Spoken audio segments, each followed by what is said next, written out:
Assalomu alaykum do'stlar, men Kinamanman va bu Jonli Polat filmi. Axlatxonadan topilgan jangchi robot butun dunyoni lol qoldirdi. Filmni to'liq holda tomosha qilishni istasangiz, kommentariyada manzili qoldirilgan Telegram kanalimizga tashrif buyuring. Biz esa boshladik.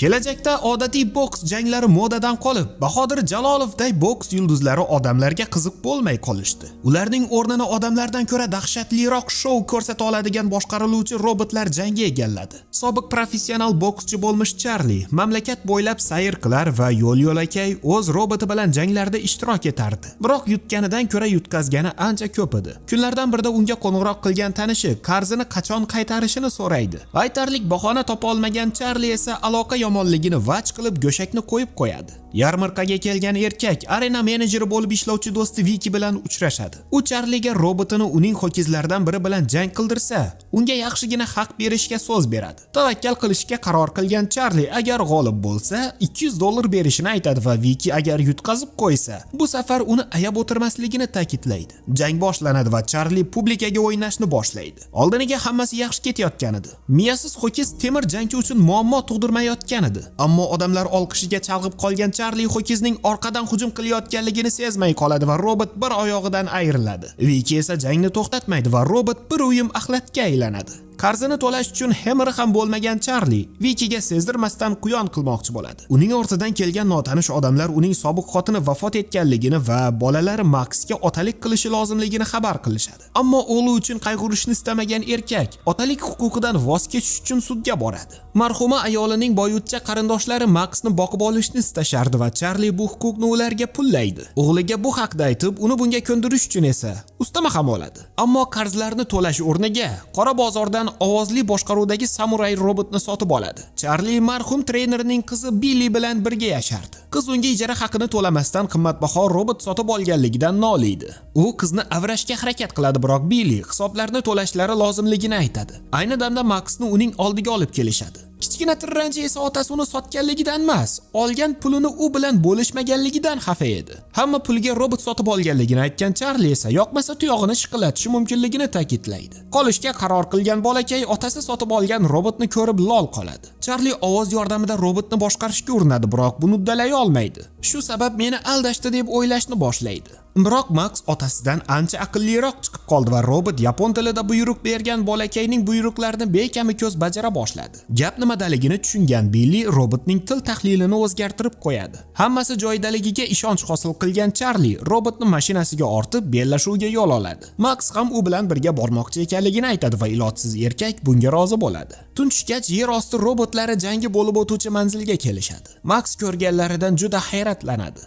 Bu safar aniq g'alaba qozonishiga ishongan Charli jang tashkilotchisidan uni eng zo'ri bilan tashlashlarini so'raydi. Otasi yeb qo'yishidan hayqisiragan Max uni fikridan qaytarishga urinadi, biroq unga quloq solmagan Charli yangi samurayni klub yulduzi bo'lmish Moyxor Medas bilan jang qilishga hozirlaydi. Samuray oldiniga raqibiga imkon bermaydi. Tomoshabinlar robotni olqishlashardi va Charli ham pulni tagida qoldim deb hisoblaydi. Ammo e'tiborsizligi sabab zarbalarni o'tkazib yuboradi va kaltak yeyish navbati samurayga keladi. Robotni hali yaxshi o'rgana olmagan Charli uni himoya qila olmaydi va o'z robotini undan yaxshiroq bilgan raqibi samurayning kallasini salla qivoradi. Hozirgina yaltirab turgan robotdan ovoz kontroli qolganda xolos.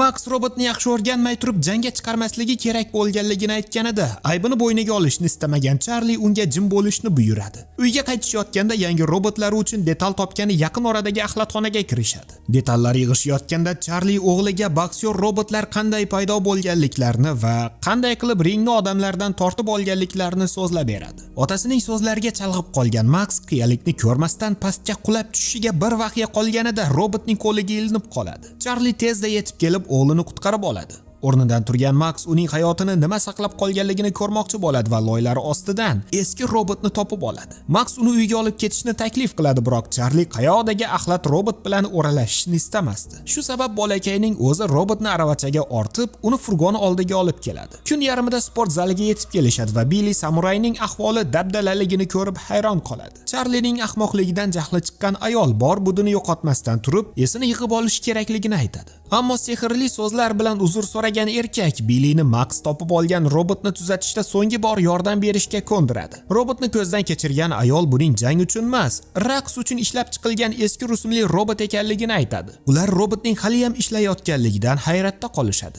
Billi bu robotda inson harakatlarini takrorlaydigan noyob funksiya borligini payqab qoladi. Robotni boshdan oyoq cho'miltirgan Max uning ismi Atom ekanligini ko'radi. Ichkariga kirgan bolakay pul ishlash uchun undan norasmiy janglarda foydalanishni taklif qiladi, ammo axlatdan topilgan robotga hech kim ishonmasdi. Hamma uxlagan paytda robotni ishga tushirgan Max u bilan tungi sayrga chiqadi va ilk harakatlarni o'rgatadi. Bundan so'ng Billining oldiga kelib, otasi qanday odam bo'lganligini so'raydi va yuziga kulgi yugurgan Billi Charliening janglarda olgan medallarni ko'rsatib, oldinlari yaxshi jang qilganligini aytadi. Robotlar davri boshlanganidan so'ng uning jang san'ati hech kimga qiziq bo'lmay qolgan va u keraksiz bir boksyorga aylanib qolgan edi. Suhbatni bo'lgan Charlie yangi robotni sotib oladigan sherik topish uchun Max bilan Atlantaga jo'nab ketmoqchi ekanligini aytadi.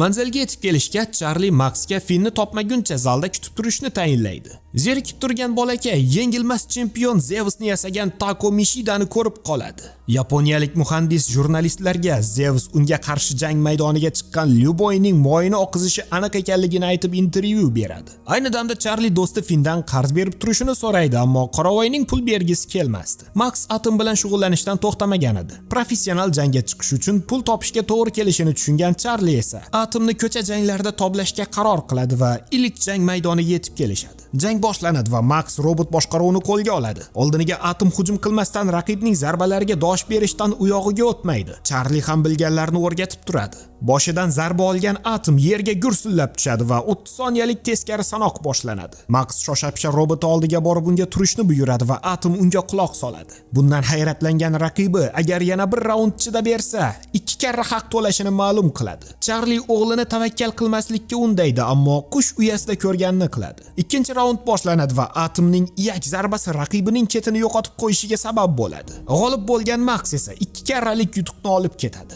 Ertasi kuni Max Atomga yapon samurayining ovozli boshqaruvini o'rnatganligini va uni tezroq boshqara olishlari mumkinligini aytadi. Charlie unga raqs tushishni ham o'rgatsa yaxshi bo'lishini aytadi va o'g'li rozi bo'ladi. Shunday qilib Charlie unga jang san'atini o'rgatar, Max esa har jangdan oldin olov raqsidan tushib berardi. Atom har jangida g'alaba bilan qaytar, ota-bolalar esa yaqin o'rtoq bo'la boshlashadi. Ishlab topgan pullarning bir qismini qarzlarni to'lash uchun Billiga jo'natishadi.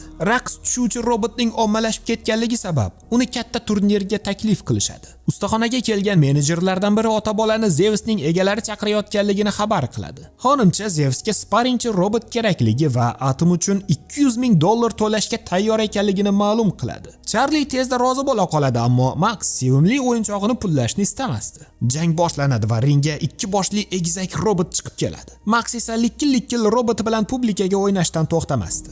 Jang boshlanadi va qo'shbosh Atomga imkon bermasdan hujum qilishni boshlaydi. Charlie tasodifan qo'shboshning nozik joyini ilg'ab qoladi va Atomga himoyadan hujumga o'tishni buyuradi. Birin-ketin chapani zarbalarni yog'dirgan Atom raqibini holdan toydirishi bilan aprikot bilan yer tishlatadi. Tomoshabinlar ko'rganlaridan vahuya. Sudyadan mikrofonni tortib olgan Max o'zidan ketib borib hammaning oldida Zeusga vizib tashlaydi. Turnirga start beriladi va barcha axlatdan chiqqan robot bilan qotil robotning jangini intiqsizlik bilan kutishar edi. Zeus o'z stilida ringga chigirtkadek sakrab chiqadi. Atom ham jangga shay. Ring boshlanishi bilan Atomga bitta zarba yetib ortadi. Ammo Atom oyoqqa turadi va yana qaynoq zarbalardan qabul qilib yerga qulaydi. Hammasi tugagandagida, ammo yeb to'ymas Atom Charliening qo'yarga qo'ymasdan o'ziga keladi va professional zarbalari bilan Zeusni gangiratib qo'yadi. Kuchlar teng kela boshlaydi va eski robot birinchi raund oxirigacha turib beradi. Jang davom etadi. Atom qahramonlarcha naqd 3 raund turib beradi. 4-raundga kelganida Zeus unga qattiq zarbalar berishi oqibatida jiddiy talofat oladi va Atomning ovozli boshqaruvi ishdan chiqadi. Raund tugashi bilan Max otasini Atomning ko'rish funksiyasini ishga tushirishga ko'ndirishni boshlaydi. Qayoqdagi axlat robot chempionga yengilmayotganligini ko'rgan yaponlar tipirchilab qolishadi.